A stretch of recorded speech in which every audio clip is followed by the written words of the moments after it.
Al-Mugad. Ada niat, ada kerjaan, kita lakukan, insya Allah Allah membiayai. Allah nunjuk siapa, itu terserah Allah. Itu. Maka jangan takut pengurus masjid itu. Jangan takut bekerja. Allah nanti yang akan ngasih itu. Allah ngasih pahala. Pahala Allah ada DP di dunia, pahala Allah ada nanti di akhirat. Tinggal Bapak mau pilih mana? Sayangnya kita selalu milih DP.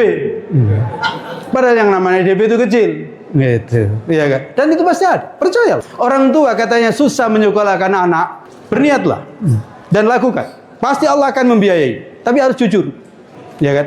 Ketika ada rezeki, maka itu tolong untuk anak, bukan untuk cari istri lagi.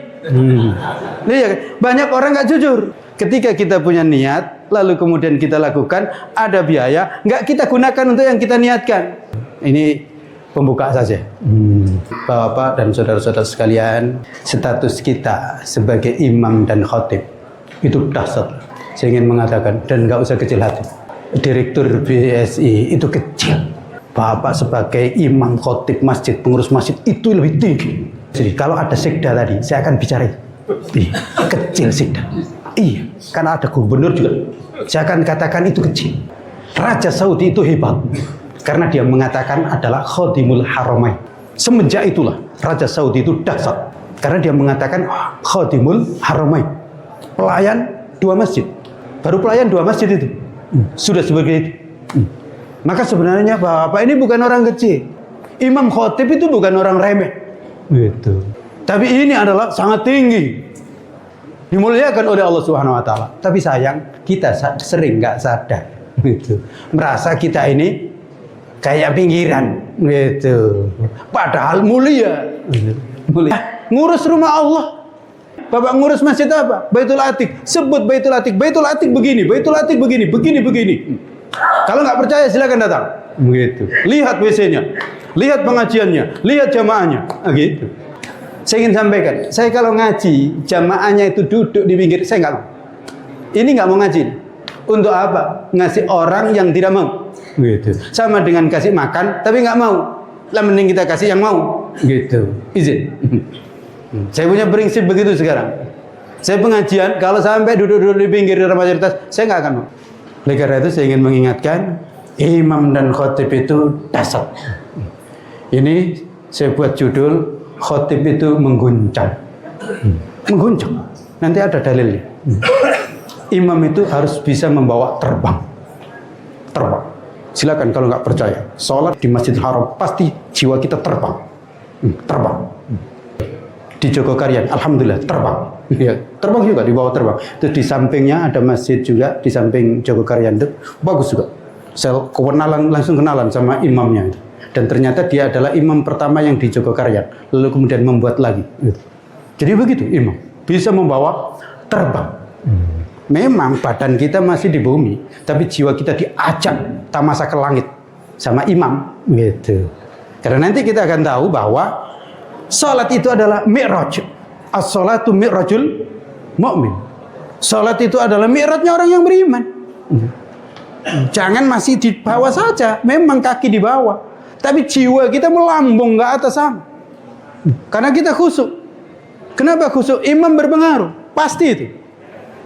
Sekeras-kerasnya hati orang akan melambung. Meskipun nggak paham. Bayangkan. Nggak paham saja melambung. Dan kemudian rukuk, kok cepat sekali rukuk. Padahal yang dibaca ayat sudah panjang. Kenapa? Kita dibawa naik. Dibawa naik. Dibawa khusyuk lah. Dan itu sebenarnya khusyuk itu. Karena khusyuk itu adalah alladzina yadhunnuna annahum mulaqu rabbihim wa annahum ilaihi raji'un. Khusyuk itu kita merasa bertemu dengan Allah. Salat itu bertemu dengan Allah. Naik gitu, mi'raj. Tapi kita sekarang gara-gara imamnya kurang bagus, kok imamnya nggak ruku-ruku ya? Gimana itu? Bukan naik ke langit.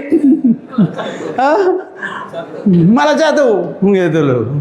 Kok ini imamnya nggak selesai. Memang tidak sekedar bagus lisan dalam membaca. Itu harus keluar dari dada bacaan itu, dan imam sendiri paham. Karena insya Allah imam paham, makmum kurang paham, nyetrum itu. Ar-ruhu junudun mujannada. Ruh itu memang ya saling berinteraksi meskipun nggak tahu gitu. Tapi kalau imam nggak paham, ya meskipun makmum paham, itu jadi ikut nggak paham itu. Makmum paham, imam nggak paham, itu jadi makmum ikut nggak paham itu. Kenapa? Karena makmum akan mikir, sholat saya sah atau tidak. Gitu dia.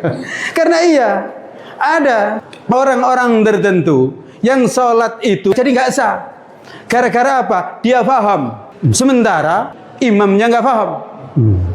Iya, batal dia. Nggak boleh jadi makmum di belakang orang yang nggak paham. Kenapa sebenarnya kok nggak boleh? Kenapa yang nggak paham itu nggak kamu ajarin? Gitu sebenarnya itu. Kecuali ya Allah, karena saya mampir saja, ya apa boleh buat. Gitu. Tapi kalau tiap hari di situ nggak mau ngajarin itu, jadi nggak paham itu. Dalam imam mazhab begitu. Yang bisa baca Al-Fatihah, loh kok imam nggak bisa baca Al-Fatihah, sementara yang bisa baca Al-Fatihah itu di belakang imam, maka dia batal sholat. Nggak boleh. Kecuali kalau sama-sama nggak bisa baca Al-Fatihah. Nah, itu ya udah memang sama-sama. Apa sering saya ditanya itu, Ustadz bagaimana ini?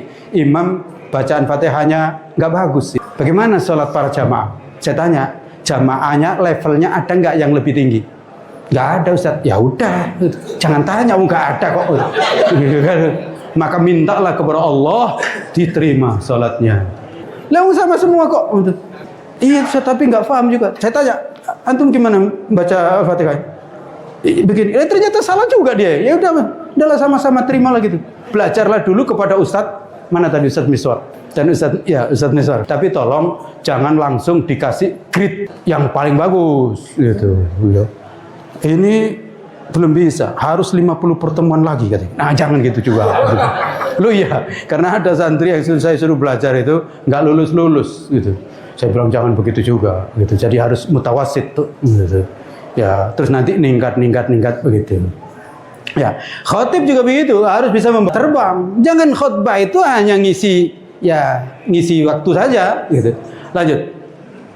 Salat Jumat dan hari Jumat itu keistimewaannya ada pada khutbah. Hari Jumat itu istimewa dan salat Jumat itu istimewa karena ada khutbahnya. Karena kalau nggak ada khutbah kan sama dengan hari lain. Bahkan sholatnya dikurang lagi. Apa sebenarnya kok sholat Jumat itu 2 rakaat? Karena ada khutbah.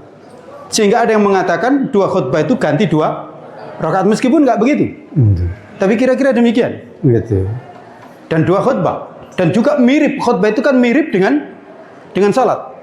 Buktinya apa? Mirip dengan sholat. Hah? Buktinya apa? Tidak boleh bicara. Ustaz Zain bicara, lalu kemudian Ustaz Solihin mengatakan jangan bicara, itu? Iya, sama dengan sholat. Ya kan, sholat berbicara. Lalu kemudian sampai mengatakan jangan bicara, kamu itu sedang sholat. Gimana? Hanya saja ada bedanya. Di mana letak bedanya? Imam sholat kalau negur jamaah, padahal sudah mulai kan, Allahu Akbar. Jamaah ribut, jangan ribut. Gimana? Batal.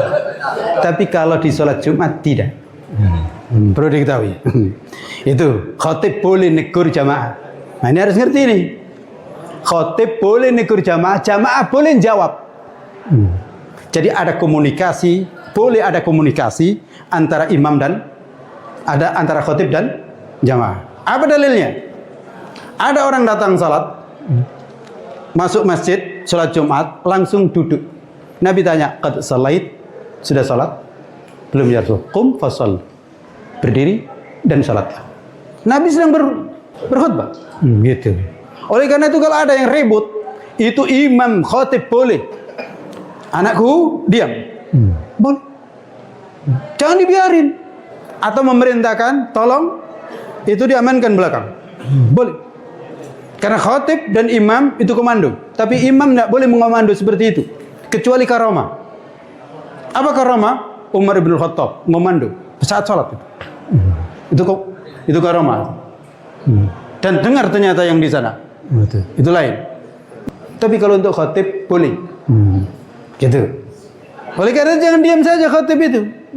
Ya kan? Ketika ada sesuatu yang nggak kondusif.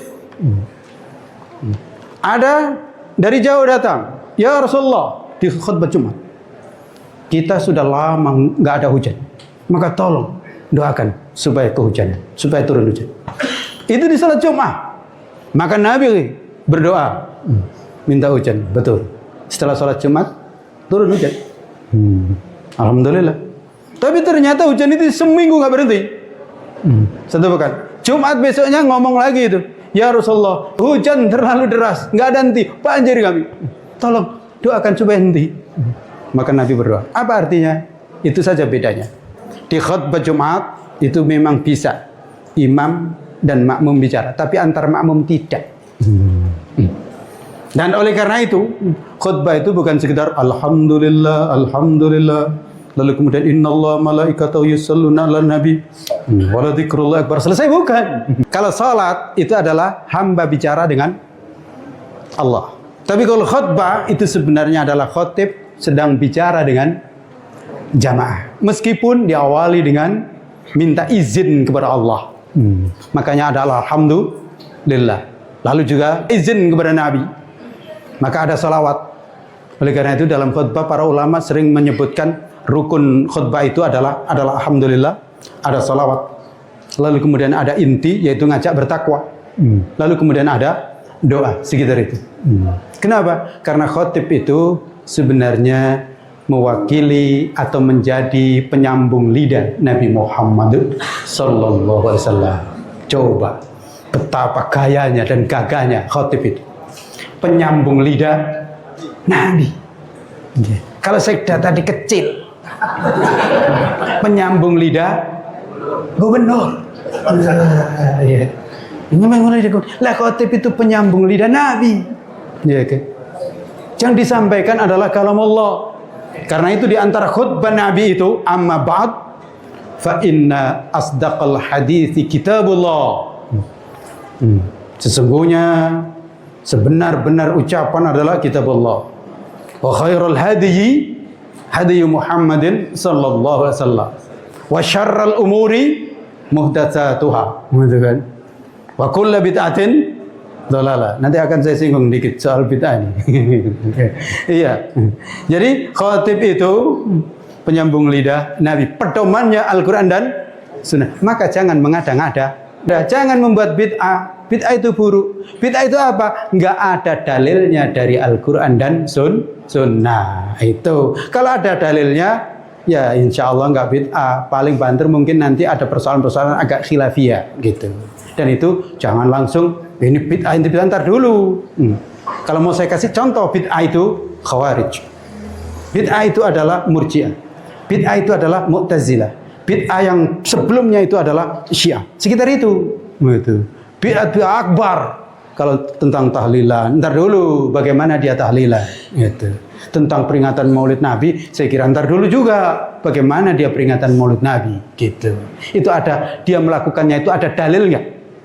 Kalau dia melakukannya ada dalil, apa dalilnya? Ini ngajar. Maulid Nabi dalam rangka ngajar ya nggak apa-apa, izin ya. Keinginan atau ada motivasi atau ada tujuan ngajar itu jadi luas. Saya ingin tanya, salat duha boleh nggak jamaah? Halo, salat jamaah ada boleh? Boleh nggak? Nah, kok boleh, kenapa? Kenapa boleh? Apa dalilnya? Karena salat sunnah. Justru karena salat sunnah itulah jangan jamaah. Tapi ada dalilnya, boleh kalau itu untuk ngajar. Untuk ngajar. Nabi itu salat jamaah. Imam belakangnya adalah Anas dan ibunya dan neneknya.